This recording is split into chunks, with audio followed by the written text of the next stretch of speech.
மீண்டும் ஒரு அழகான மோட்டிவேஷன் கவிதைகளுடன் உங்கள் நண்பன் விசித்திரன். வணக்கம்.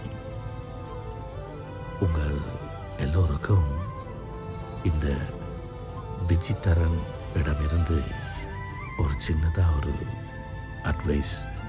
உங்களுடைய கடந்த கால வாழ்க்கையில் நீங்கள் கல்யாணம் பண்ணி பிரிந்தவர்களாக இருந்தாலும் சரி, காதலர்களாக இருந்து பிரிந்தவர்களாக இருந்தாலும் சரி,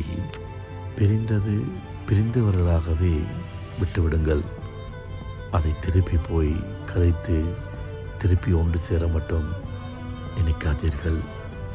ஏனென்றால் அப்படி ஒருவேளை திரும்பவும் நீங்கள் சேர்ந்து வாழ ஆசைப்பட்டீர்கள் என்று சொன்னால் அதில் 1% கூட நீங்கள் சந்தோஷமாக வாழ மாட்டீர்கள். உடைந்த கண்ணாடியை ஒட்டி வைத்து முகம் பார்ப்பதை விட அதை தூக்கி எறிவதே மேல்.